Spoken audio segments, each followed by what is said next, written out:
I'm Chuck DeSmith, and I'm a deputy chief in the fire department in Renton, Washington. I've got 34 years, and I really enjoy caring for our members and exploring all things. My name's Owen Muir, MD. I'm a child, adolescent, and adult psychiatrist, and I've gotten to get to know Chuck over the course of the last year at least, and thrilled to have a conversation about whatever it will turn out to be, which we get to edit that bit out later. How'd you become a firefighter? Back in 1987, and I I went to college for a couple of years, and I enjoy team activities. And for some reason, I was that kid that liked to look out for others. I didn't like alcohol, had some bad experiences. And so I would be that person at a party that is watching and seeing if everyone's going to get home okay. And so it wasn't Shockingly good preparation for the yeah, current day.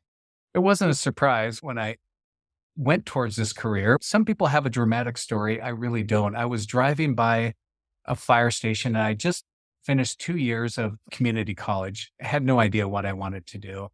And I watched, and there was a group of firefighters hosing off a fire engine and they were just washing it. And then I could see they were starting to spray each other and they were just having a lot of fun. And I think, that looks like That a looks like fun like job. fun. And then I took off. Yeah, I just started pursuing it and then became a firefighter later that year. That's been my path since. I relate to that a lot. I like teamwork. It's the fun part of any job. And for me, my first line of work was as a recording engineer at Sony Music Studios. And what I liked about that gig was because it was 100% working together to make something magic that you can't make on your own. Right. And the parts that were lonely, I didn't like. And the parts that were teamwork, I did. And those moments where you can help someone realize for a recording artist, you can get them into the headspace to say the thing in the way that was the magic. Mm. And so it was lower tier helping maybe, but it was like, do you need a Jamaican beef patty? Let me make I remember like my big win was I worked the overnight shift a lot because at Sony back in the day in New York, they'd roll in at 6 and that's when the workday would start, 6 PM. And getting Chris Stahl at 2 AM. I actually recently reconnected with the person who used to run the Hit Factory down the street.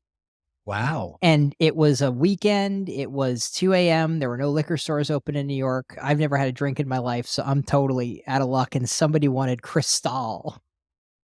I think it may have been Lil' Kim or was one of her crew. And I literally 2 weeks ago, I was at dinner with someone who used to be the guy at Hit Factory who made sure that we had their number so that if they had Chris Stahl, they could hook us up. And that's when it happened like 25 years ago. Oh my gosh. So you saw something that looked fun and teamworky, and then you did it, it sounds like. Yeah. What is training like then, and maybe how is it different from now for firefighters? Because we hear firefighter and we think fire and fighting it, but I'm guessing the vast majority of what firefighters do is not necessarily hose on fire. Yeah, you're exactly right. And I feel fortunate that I grew up in this area of the nation. So in the 80s, King County was some of the first that was able to take hospital procedures and put them onto the street. So we were some of the first that firefighters started using very crude defibrillators and CPR. And so King County, Washington always became the area. Hey, if you're going to have a heart attack, have it in King County because it's a full system where we're very aggressive with training the public in CPR. You have highly trained fire and paramedics and a hospital system that will get you the help you need. And so we were known not only throughout the nation, but internationally as some of the best CPR out of hospital resuscitation rates. So EMS is a huge part of it, emergency medical service. And so, yeah, they would send us off to a mini boot camp because it is a paramilitary type organization. And so they put us out for 8 weeks of fighting fire. But then we'd go through what was called an EMT course, emergency medical training. And that's where we would dive in because that is about 75% of our work is the medical side. Mhm. And I actually taught the paramedic class on behavioral health at the largest EMT school in the country at Northwell for a couple years. Right. And what struck me is I used to work as an emergency psychiatry attending in the ER at Northwell and later at Bellevue and other places. And EMTs have been coming in, our colleagues in the field who, were dealing with very unwell people in the wild and trying to be helpful. How much of the medical stuff did you get? And how much I made this comment the other day, EDP to somebody, emotionally disturbed person, right? Ho Did you get any of that in the beginning back way back when? And how much of it do you get now? We actually have data on this that I could share with you. But in the 80s and especially the early 90s, people called 911 for true emergencies. Really, they've cut off their arm, their house is on fire. These major car accident before airbags and everything else, seatbelts even, it's changed quite a bit. So the definition of who is using 911 for what. We've become very much a doctor service that's a free 24-hour. It's a simple 3-digit number. You talk to a human, and humans show up to meet you in your moment of crisis wherever you are, 24 hours a day, and they get there fast. Of course, it was a system that we didn't really have to sell too hard, and now it's being used very much so in so many different capacities. But behavioral health in the last 6 years has dramatically increased. And those are where police actually had to take a step back also. Fire had to step in and fill those gaps after a lot of post-COVID with a lot of the movements with police officers incorrectly handling a situation. It was suddenly thrust on fire who were not trained either. Mhm. That has really hit us hard. And so, like, I'm a psychiatrist for a living, and I still I'm basically winging it, right? Yeah, I have a lot of experience winging it in a crisis. Yeah. But the reason everyone is winging it is because if you're having a problem with your brain, first off, there could be some medical problem and we don't even know. And second, definitionally, your experience of what's wrong and the experience of anybody else are likely to be misaligned. So my behavioral health crisis, where my behavior is out of line, right?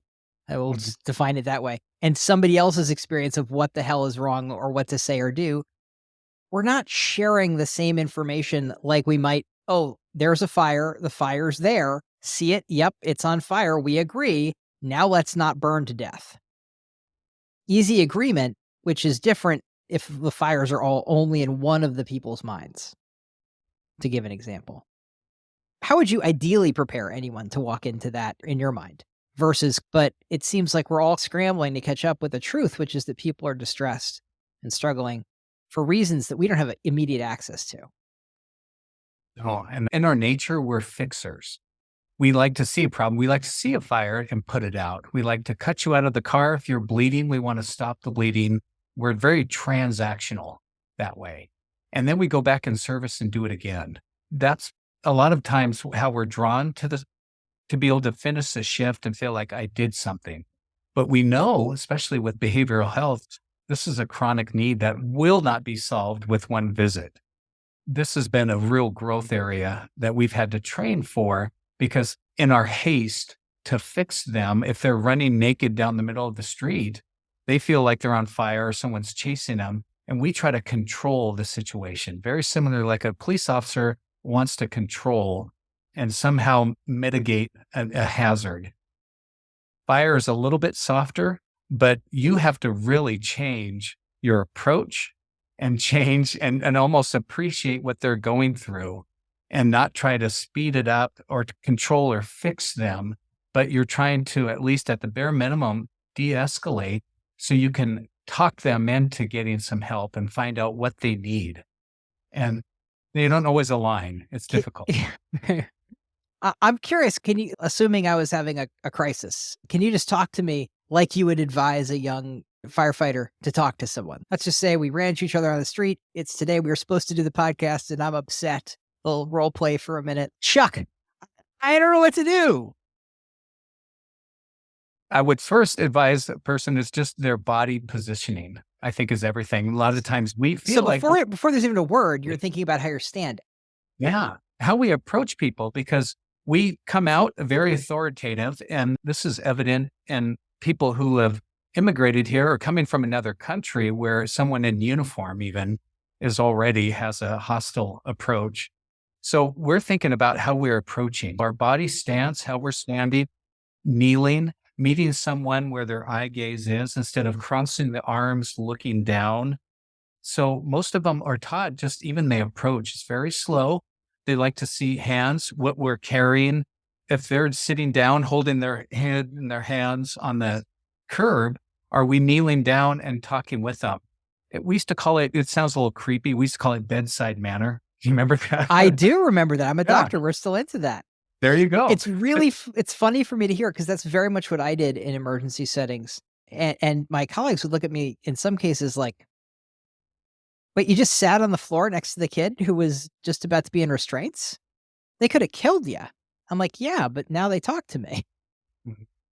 And so the first advice isn't what you say, it's how you physically enter someone's space in a way before you said any words. So you would get at my eye level essentially and say, "Show me." This includes, yeah, this includes decreasing the sensory. So we arrive in a could be a fire truck with bright lights, Mhm, strobes, loud idling engine is to shut things down, mhm. decrease the stimulation of everything happening, and just to have that attitude of how we present and then slow down. Are you sure you're not child psychiatrist? Slow down and and you're there to listen at first because we can't control this situation. You're there to listen and to basically ask them, I'm here to help. If you need some help, I'm here. And so to give them a little control, if they're feeling out of control, I want to make sure just to feel like I'm not going to control you at all. I'm going to sit down. I may not even say anything. I may just let it take a minute, but you can ask, is there anything I can help you with? Or you come at it of a possible area of what can I do for you instead of I need to get you somewhere. Mhm, I need to get you out of this element because people are freaking out. You don't have your clothes on, mhm. something like that.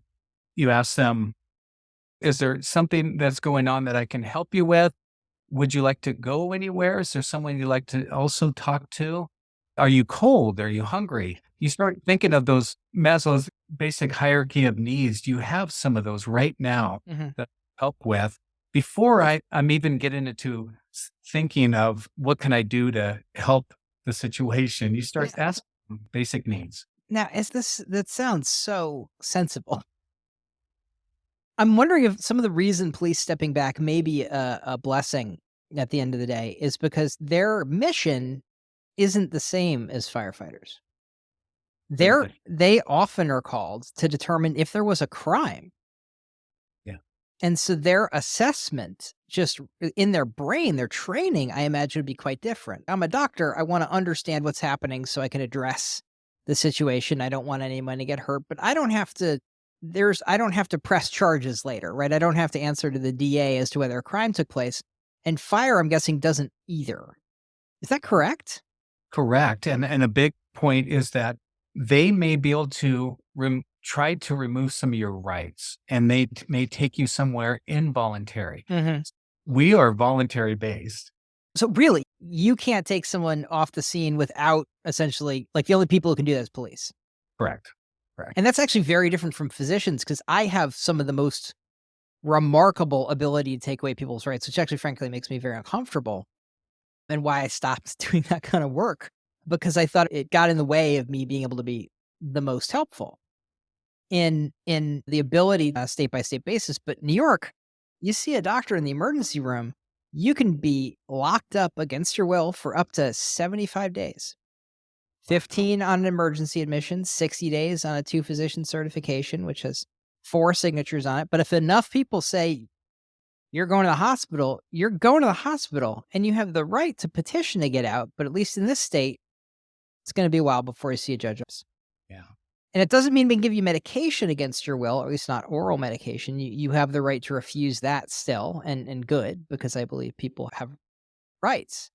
But someone who can take away your rights and someone who can't is just a different game. Well, and speaking of games, we'll play the good cop, bad cop. So with police there acting, standing up with their arms crossed, Mhm. we will be that one, like you mentioned, sitting next to them. Hey, do you need a bandage? Do you need a blanket? And all of a sudden, we become the good ones, the good guy, that they will start to listen to us because they know they don't want to go with them. Yeah. But if they said that, I said, actually, we could take you and get you on a stretcher, a warm bed, and you can get out of the cold for the night at the Mhm. emergency room or wherever we can take you. And they will side with us, which police understand that also. I can imagine they don't want that person in a correctional setting. No. Like, it's not safe for them, it's not safe for the person. Like, it sounds better to get the only voluntariness seems to be a better plan. Yes, voluntary is, and if you can phrase your questions to have it seem like their idea, Mhm. you can offer suggestions, but Mhm. you give them a choice. Mhm. That is, I think, the number one thing. It is humans, we want some kind of they're feeling out of control right now and to be restrained and who knows what they're seeing and to have some empathy. And that's what we have to really have our members understand what is going on in their mind and have some empathy to where they're they're running from something and something is bothering them so much and they're stressed that you can offer them some ideas but let them choose and you can steer it that way where you eventually know that maybe is best for them tonight, but boy, I listen to them, never correct them. If they believe that a demon is chasing them, don't argue with that. Just you can say Because things. for them, it's true. Yeah. See, you can definitely say, we tell our folks that you can say, that must be hard. That must be hard. Do you, what would you like? Can I do this? What would you like to do? And so just basically, you're not denying them or you're not just, yeah, I saw a demon once. No, you're I've just, got a riff for you. You tell me if you like it. okay. So I take "It Must Be Hard" and I do a little bit of modification from my training in mentalization-based treatment, which is now in 400 teams across the UK and many more across Australia. A few here, but and they work with hard to reach, hard to teach individuals, right? They're working with teams and systems that are disintegrated. But the riff is this. It seems like that might be hard for you. It'd be hard for me, but I don't know. Tell me about the demon. And so instead of that must be hard for you, which could, because if you're wrong when you make an assertion like that, no, it's not hard. This is my demon friend. Putting a question, actually just say it now. I say question mark. And when I say something definite like that must be hard for you, actually that must be hard for you, question mark. I imagine it is. What's the story? And it's the question mark that is the kind of spoonful of sugar that helps any comment go down a little easier. Because look, I don't know, which it turns out is true. I'm writing that down. That's very good. I did Sometimes write an entire book on the topic. everything that we're talking about, I do believe we have a lane and we can only be so good at straddling both lines of being emergent and transactional to be able to handle acute problems. And when you have a chronic need, I believe we do need de-escalation skills and we need to understand the empathy and body positioning. But this is exactly why I think you shared in the article, we have hired, the fire department has hired social workers and nurses Mhm, who 100% this is their lane and they're good at this, but they're under the 911 umbrella mhm. And where so they, part of the thing there, like, I imagine nurses are actually maybe a little better than social workers because the training at the end of the day for any of us matters. And the understanding we bring to the compassion and de-escalation, I'm a physician, which is different from being a social worker, different from being a psychologist, different from being an internal medicine doctor, different from being a nurse, and different from being a firefighter. But the thing that strikes me is that we are often deploying essentially pseudo medical folks in what is a behavioral health crisis or assumed to be. And I'm wondering if you see a difference in how nurses approach it versus how social workers approach it. And if that's any different, because frankly, the people I've seen who are anyone who gets enough experience will be good at a thing. But nurses will think about all the medical reasons that you're having a problem, even in some cases better than physicians, because they're at the bedside with people in their training when their heart could be racing.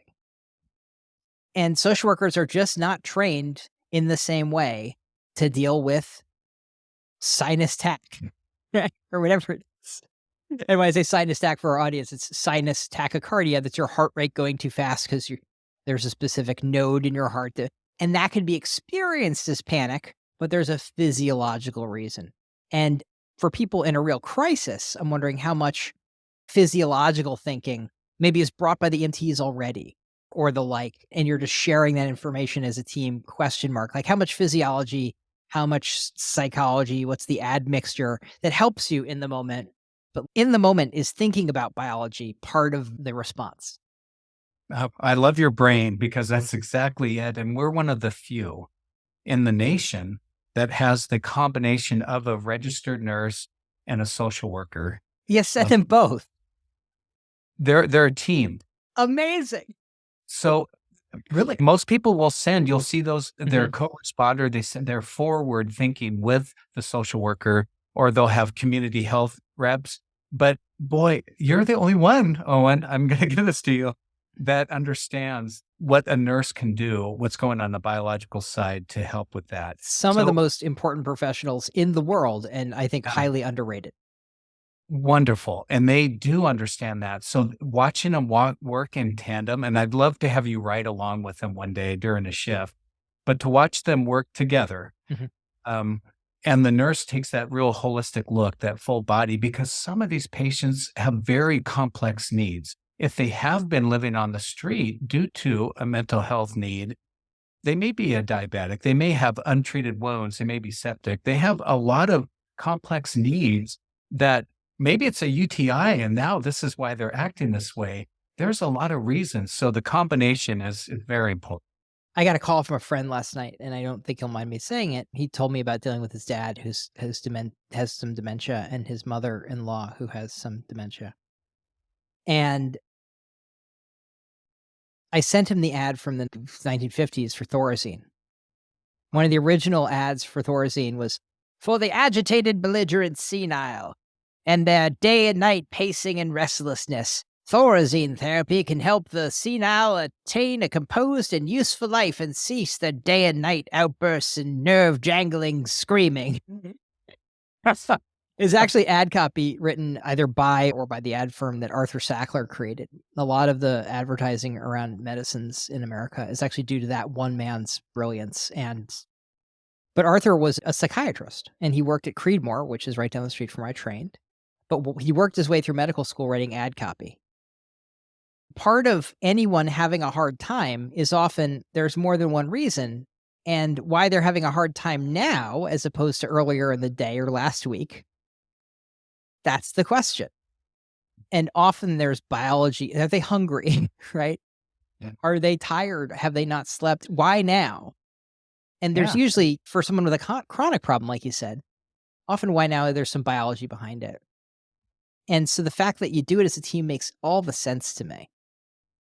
And so we have a doctor that oversees our nurses, and nurses can speak doctor. Yeah, there's that exactly. tie-in that you can have that a social worker does not have. And so to get that holistic look, to truly care for people, the combination in my eyes, and it's just not, I'm having a hard time getting others to do this because they do want to just throw social work and community health folks at it. And I understand that, but I want them to appreciate that dynamic. And it's a trust, and it's like you wouldn't want a firefighter who didn't know the language of fighting fires. Even if it was a full-fledged firefighter, if you were taught using in German. When I did my mentalization training for teams in the UK, I actually did it with another team most of whom only spoke German.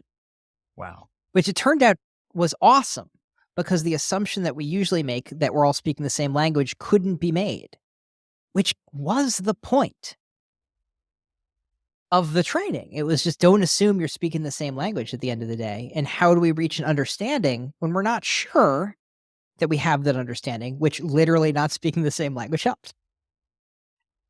And that thinking about it that way makes perfect sense to me. Like, social workers don't speak doctor, maybe the easiest way to explain it. And this is the importance to understand for the well-being of the first responders. If we want people to have empathy, to not go into what we call compassion fatigue, where they lose that empathy because you're seeing the same people over and over.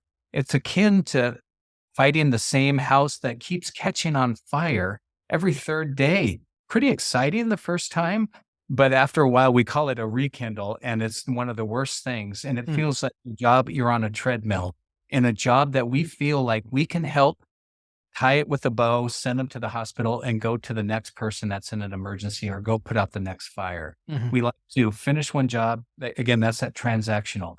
So having the nurse and social worker, we call it like a cares team Mhm. under the umbrella of the fire service, not only better serves the community and the people that have needs in the community, but it's internal. It helps our firefighters be in the lane that they wanted to be, that they're trained and prepared to be. I was talking to a good friend earlier today about trauma. He's a trauma therapist, and I actually really want the two of you to meet because he's just a remarkable person, but gets it in a way that few other people do.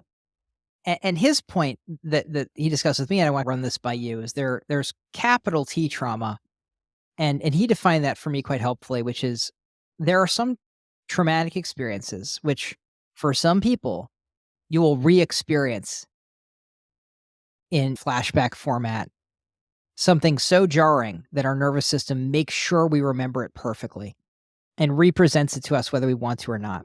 And that's a feature for humans. It may cause impairment, but we're built to be able to re-experience because we need to avoid things that could kill us. And that's different from something that's traumatizing and maybe to people traumatic, but not getting to re-experiencing something that generates mistrust in your experience. There are plenty of things that are bad and awful and traumatizing that don't lead to flashbacks or crystalline moments jumping out at you. And those are different because you learn to not trust your experience. And importantly, what I think a lot of people get wrong is that for people who are mistrustful, they're not wrong about their experience. And what struck me about how you described coming up to people, and we spoke a lot about what for the audience is psychosis, right? People are having internal experiences that are not necessarily what someone else would notice. There's no demon there probably, but to them there is. And there are also people who maybe as first responders who are seeing someone who's struggling again and seems to not be able to take the help. And they're not wrong that the person doesn't trust you. But I would also question how much mistrust in our ability to be helpful is getting in the way of our ability to be meaningfully helpful. The thing that's become interesting, so it's a good question for you, is that sometimes in a movie, there's a thing called a red herring. The one that's just, okay, this is what it should be. Hey, we have a mental health problem. The thing that's very interesting, I want people to understand is, and I'm trying to understand it myself, why it comes out in certain times in our lives when we're impacted by other things. Could be going through a divorce. It could be financial struggles, could be an injury that now, because of the pain, they've gone down a dark road of either alcohol or pain management issues. And then everything starts bubbling out that they were making space for. And now they have not just a back injury and an addiction to pain meds, but now they have PTSI from everything they saw. I'm appreciating that more and more. It's not just from a call that we've seen. It's a lot of times it's from what we've packed down and we haven't connected to it. We thought we made space for, but it bubbles back up. I think that the PTSI, PTSD thing may actually be useful here. Eugene Lipoff is really a proponent of post-traumatic stress injury. And when Bessel van der Kolk describes you're represented with an experience as if it was happening now. Like post-traumatic stress injury looks like that. The disorder that comes with that for people, and people do not like the term disorder, but there is also acquired mistrust in social information, which becomes a problem. I don't know if disorder is the right word for problem. It could be a sports injury. Mhm. You could wreck your knee. And you get hit really hard in any football game in just the right angle, and you're going to lose your ACL. You get hit hard enough in pulling someone out of a fire, and you're going to have re-experiencing. When that goes from being an injury to something that causes ongoing dysfunction in your life, it's probably because, as you said, there's a bunch of other stuff going on that takes the ability to be more resilient and to say, yeah, and that was a re-experience. Right? There are people who are 5% of people who have auditory hallucinations in their life. It's really common. Now, most of them are not being picked up by your team. Wow. I've had flashbacks from traumas I've had. And 100% of doctors, I would argue, are exposed to capital T, death and dying in front of them. Someone's going to die under your hands. The training of being a doctor, being an EMT, you're running codes. People are going to die. That's the kind of thing that might jump out at you or might not. When your resilience and support comes down, there's a model I'm going to throw at you, and you tell me what you think of this for when it becomes a problem for someone. This is from Dr. Joyner. It's the interpersonal model of suicide. So you're going to notice there's no disorder here. And they understand it as a testable hypothesis, as plausibly the risk for death by suicide, which many people with trauma are at higher risk for, comes from the overlap of perceived burdensomeness, capability, and thwarted belongingness. Belongingness. And it's feeling like you don't belong, feeling like you're a burden, and being able to do the thing that lets people end up dead. And fortunately or unfortunately, first responders often have military backgrounds. They often are veterans. They've often, in the work they're doing, even if they weren't that way, they are capable. They have faced fear before. They will do it again. They do it every day. And so being able to face fear like that takes away a major barrier to death by suicide, which is being too scared to do it. Now, the only thing that holds you up, of course, then is the major stuff, which is feeling like you belong and feeling like you're not a burden. And so I'm wondering, when you hear that, and there's no disorder anywhere there, we talked about a bad outcome, death by suicide, but there's no disorder. And I'm wondering how that strikes you as someone who's been in this line of work. No, actually, that does make sense. And that goes into a person that injured their back on duty and now is off for months, and they're not getting better. They're understanding maybe they can't feel like they're helping around home if they have a family. Not sure they can go back to the job they love. They don't feel purpose, that sense of value, that sense of belonging. Right. Firefighters are very tribal. The back, it was not the real injury. It's the taking away of the being able to help. Exactly. So that rings true, Owen. That's very true.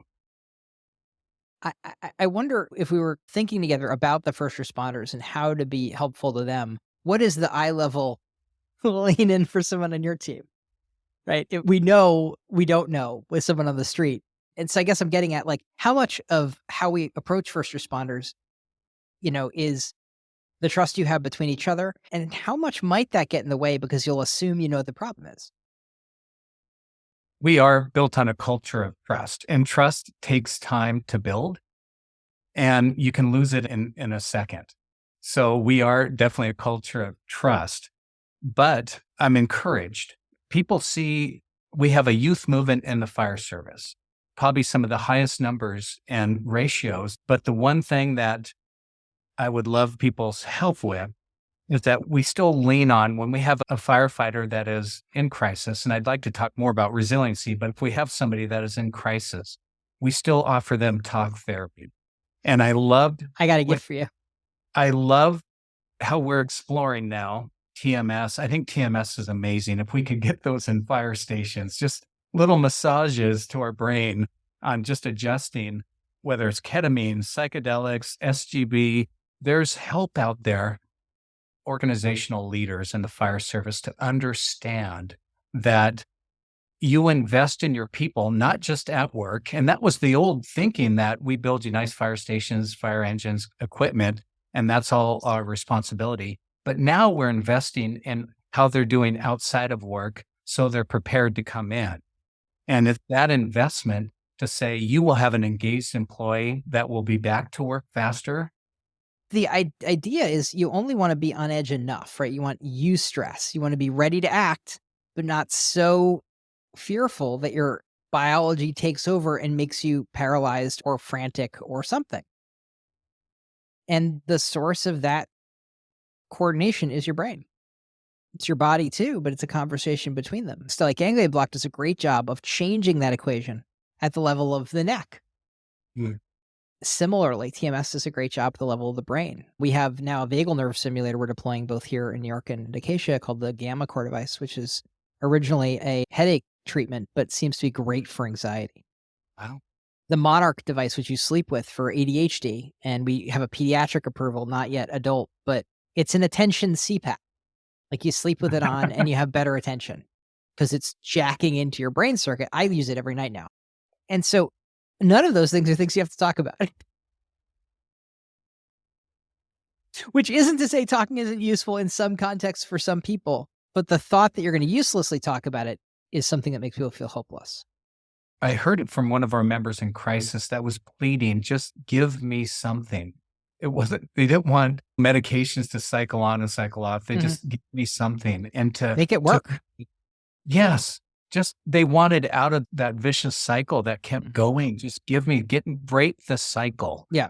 What they're in right now is not sustainable. It's a little bit like if you had been fighting fires for years, but only gasoline was in your fire hose, you'd feel pretty shitty about being a firefighter too. That's a great analogy. And I would argue that's maybe what we're doing sometimes with psychiatric problems. Maybe we've got water in there, but nobody tells us in advance. And we don't have any faith or trust that it's going to go well. And so I would avoid help too. And so you can see the compounding effects when they're off duty, that they are suffering PTSI, PTSD on relationships, They got sleep, problems. nutrition, and it all starts to spiral into this giant hot soup. Mhm. Wow. And you're going to lose them. You're going to lose them.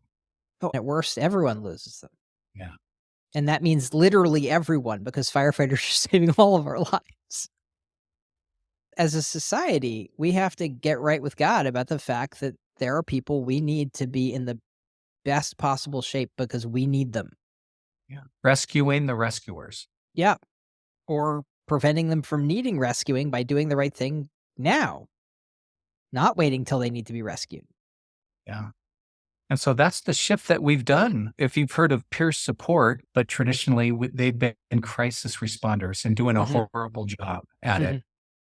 You can only be trained so much in helping out. But on the other hand, instead of being a lifeguard, we're teaching them to be a swim instructor. Instead of trying to rescue a drowning person, let's model resiliency, proper well-being to be that swim instructor, teaching people to swim. Because since this is a culture of trust, the new young people look to the older ones saying, how do I handle this call that I just saw? How do I go home and just somehow mentally decontaminate myself so I don't bring it home and I can actually clean myself and model this behavior? I would love to not have the need for so many culturally competent therapists.